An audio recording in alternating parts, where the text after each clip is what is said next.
sebenarnya kan seperti saya bilang sekarang kita ini sedang berjalan dalam kegelapan, dan itu membuat protokol-protokol harus kita ciptakan dan dibikin oleh pemerintah, dan kita sendiri juga harus sangat waspada dan hati-hati. Artinya kita sedang berada di dalam keadaan dulumat, melaku orang ngerti arahin, melaku orang ngerti di sing bahaya, di sing ora, ranjau ada di mana-mana. Maka saya akan tanya dulu ini beberapa hal yang sifatnya teknis. Yang pertama, COVID-19 ini bisa hidup nggak di benda mati atau di sel yang mati? Mungkin Sabrang atau Yaya bisa menjawab.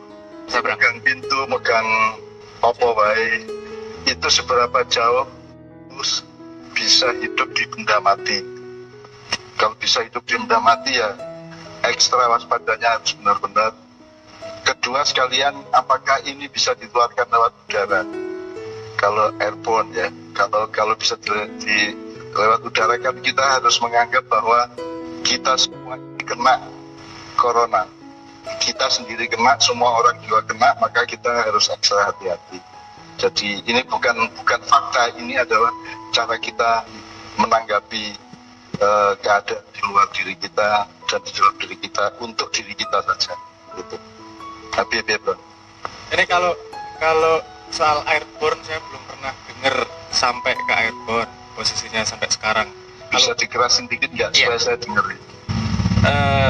Sejauh ini sepemahaman saya belum pernah membaca mutasi yang membuat COVID-2 sampai bisa airborne melewati udara. Belum. Belum. Tapi sekarang belum ada beritanya itu. Nomor 2, apakah dia bisa hidup di benda mati? Saya pernah ngasih daftarnya ke Doni nek rasalah mbiyen. Ada pertanyaan yang sama di grup, saya jawab. Itu umurnya berbeda-beda di tempat permukaan dia. Jadi mungkin bisa hidup tapi terbatas waktunya ya.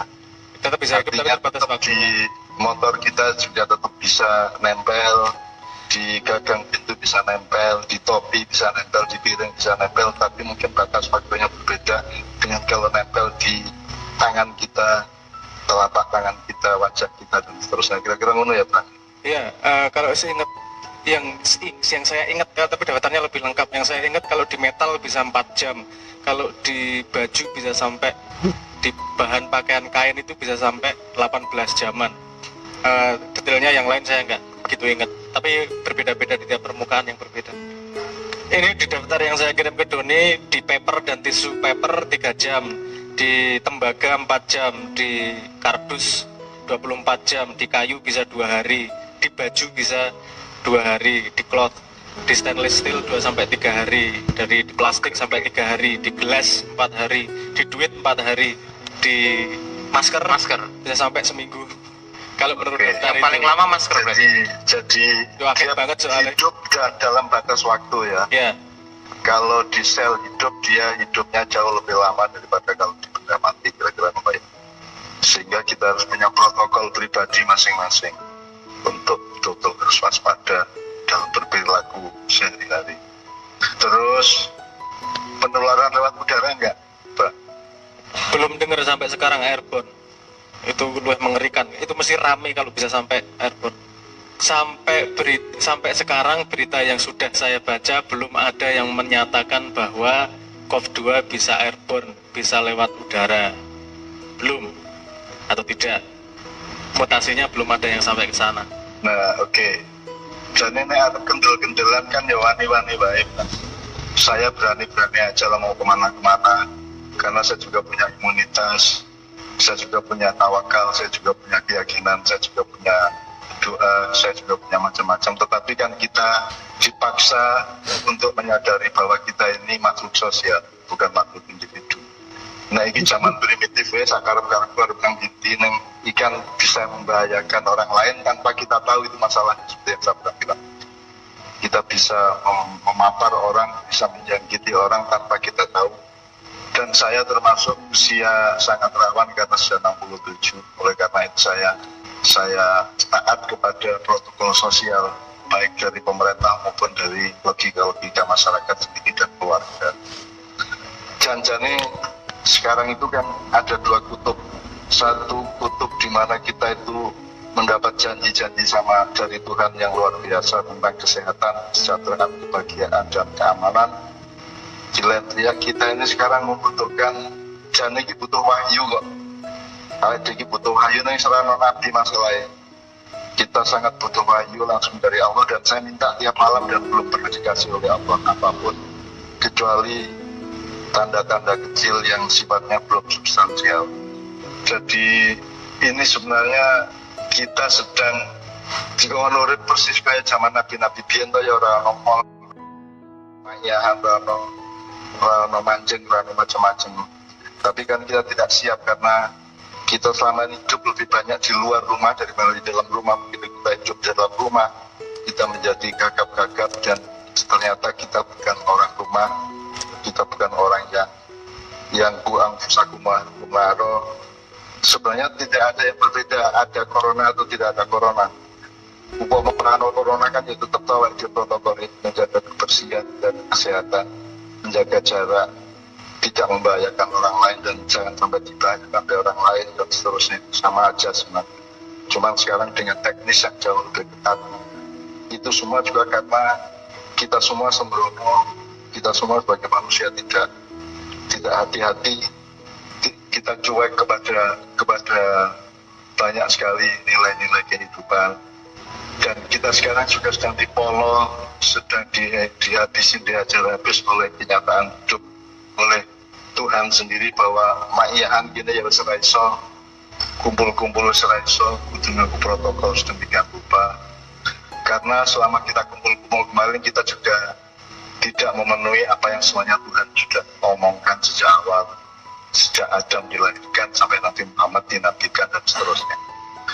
Oleh karena itu, sebenarnya setiap teman-teman maknya harus memastikan, misalnya sekarang kalau saran sabran bikin klaster ya, istilah saya baldah ya, baldah maknya. Jadi kaki biro, Kiai Kanjeng harus menjadi satu klaster, kemudian ada klaster-klaster yang lain yang juga terkait satu sama lain. Karena kita ini menjalani kehidupan dengan cara membangun penghidupan. Kita hidup dengan cara harus mencari penghidupan. Kalau cuma baca ayat aja kita semuanya akan terjamin kok. Karena Allah mengatakan tidak ada satu binatang melata pun yang aku tidak menjamin rizkinya. Terus kita juga sudah hafal dengannya bahwa kita membeli kepada Tuhan jalan keluar dari masalah dan rezeki yang tidak terduga, membelinya dengan ongkos yang namanya takwa.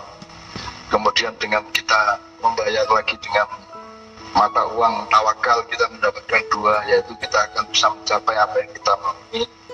Kemudian Tuhan akan membuat sesuatu itu tercapai di dalam keinginan kita yang diridhoi atau yang sama dengan keinginan Tuhan. Tetapi kan kita tidak pernah mempraktikkan itu semua, sehingga sekarang kita dihimpit oleh dua kenyataan dari kehadiran Tuhan. Satu, ada banyak janji-janji Tuhan bahwa kita akan tetap dihadiri oleh malaikat Jibril yang akan membawa makanan-makanan untuk hidup kita di rumah setiap hari. Tapi di lain pihak kita juga harus konkret untuk berpikir sosial bahwa ini akan terjadi kesulitan perekonomian yang luar biasa, yang tidak hanya dirasakan dalam konteks negara saja, tapi juga dalam konteks keluarga-keluarga dan individu. Nah ini dua kutub yang kita sedang terombang-ambing di antara kedua ini. Nah harus gendel-gendel baik, tapi kan masalahnya tidak sesederhana itu.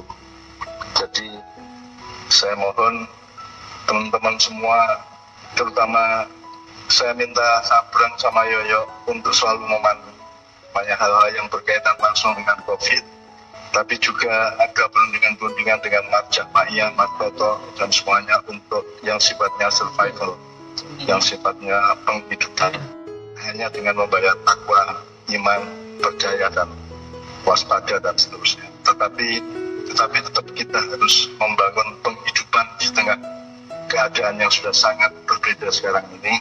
Tapi intinya ya sekarang aja kudu punya ketahanan, punya kesabaran, dan percaya bahwa karena kita berjalan di jalan yang kita tidak bisa melihat dan buta, maka kita juga akan punya keimanan yang buta dan takwa yang buta dan tawakal yang buta, bahwa bahwa lambat atau cepat ini Tuhan akan selesaikan masalah ini dan kita akan Amin, ya kembali Allah, amin. pada kehidupan yang kita masih bisa atasi. Gitu, insya Allah.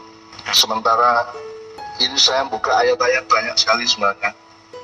Misalnya di An-Naml ayat 82 Tuhan bilang, karena apabila perkataan telah jatuh atas mereka, perkataan itu artinya satu ketetapan dari Tuhan melalui satu kata, misalnya corona. Kami keluarkan sejenis binatang melata dari bumi yang akan mengatakan kepada mereka bahwa sesungguhnya manusia itu tidak yakin kepada ayat-ayat kami. Artinya wilayah saya adalah wilayah dialektis vertikal. Jadi panjang yo salah menungso dhewe kabeh iki wong ora pati tenanan le mempertimbangkan kehidupan kurang tenanan. Nyuwun sewu misalnya saiki Kiai Kanjeng dibandingin karo Didi Kempot. Sudah pasti Kiai Kanjeng bukan tandingannya Didi Kempot dan Didi Kempot bukan tandingannya Kiai Kanjeng karena yang niatnya berbeda, proyeksinya berbeda, skalanya juga berbeda dan nilai yang diangkutnya juga berbeda. Jadi orang iso ini bandingke apa namanya Didi Kempot dengan Kiai Kanjeng karena lo nek arep Didi Kempot ya sudah kita jadi master of broken heart gitu, juluru opo sewu kudo sakit lute. Kita mestinya juga bisa kalau kita berniatnya ke situ ya. Tapi kan kita ini dititipi macam-macam yang sifatnya sangat berat dan alhamdulillah Tuhan juga kasih jalan dengan banyak.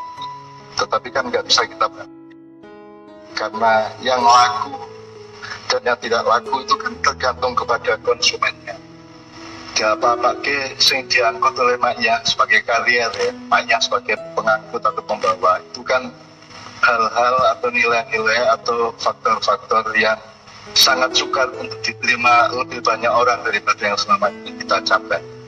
Karena memang karena manusia kan tidak mencari kebaikan, tidak mencari kebenaran, manusia kan mencari keenakan. Manusia kan golek sing penak-penak, golek sing bener, golek sing apik, golek sing pas, golek sing bijaksana, tapi golek sing kira-kira memenuhi selera-selera permukaan mereka sebagai binatang yang bernama manusia. Jadi memang mohon maaf kalau Kiai Kanjeng atau saya kita tidak bisa menjadi apa namanya tadi istilahnya Mas Tanto tadi migrasi ya. Kita tidak bisa menjadi itu karena memang Islam itu sama dengan Islam itu bisa diterima itu bukan karena perjuangan manusia itu karena budaya Allah saja. Tapi kalau melihat Nabi Muhammad berdakwah sama sekali tidak ada pertimbangan dan semua nabi-nabi tidak ada pertimbangan apa yang kira-kira disukai manusia bukan. Yang dipertimbangkan adalah apa yang menyelamatkan manusia, apa yang benar bagi manusia, apa yang baik bagi manusia dalam jangka panjang dari dunia sampai akhir kan itu. Nah itu kan tidak mungkin kita melakukan migrasi seluas Didi Kempot gitu. Meskipun juga sudah alhamdulillah dikasih barokah, dikasih hidayah, dikasih keluasan, tetapi saya kira tidak pada tempatnya kita membandingkan itu karena Kiai Kanjeng wis kurang apa le ora pecian le nompo wong tatuan le nompo wong edan tapi tetap saja tidak seperti Didi Kempot. Artinya kita itu sudah egaliter bisa-bisa, sudah liberal bisa-bisa, tapi tetap saja kita tidak bisa mencapai apa yang dia capai karena memang yang kita bawa berbeda dengan dia kan. Sekarang ini kita sedang berada di dalam satu perempatan jalan kehidupan yang luar biasa yang kita harus mempertanyakan kembali. Kalau lihat ayat yang An-Naml tadi ya, kenapa sampai Tuhan mengeluarkan sejenis binatang melata? Aku takkan berang virus ini melata orang, termasuk melata orang. Nggak masuk kategori itu sih setahu saya, karena dia Kami mikro. mengeluarkan sejenis binatang melata dari bumi yang akan mengatakan kepada mereka bahwa sesungguhnya manusia dahulu tidak yakin kepada ayat. Jadi sebabnya ada virus kalau menurut ayat ini adalah karena kita ini nggak serius sama Tuhan gitu loh. Maka Tuhan mengizinkan adanya kan kalau di Maya kita mengenal sesuatu terjadi itu satu memang dibikin oleh Tuhan, dua bukan Tuhan yang bikin tapi diizinkan, nomor tiga malah didorong oleh Tuhan atau dibiarkan dan dibom-bom kan begitu. Nah kalau melihat ayat ini tadi kan memang Tuhan melihatkan supaya kita berpikir ulang. Jadi kalau ngomong revolusi ini bukan soal kapitalisme global, tapi soal sikap hidup manusia, soal bagaimana manusia mempertimbangkan kembali hidupnya, hatinya, pikirannya, dan seterusnya.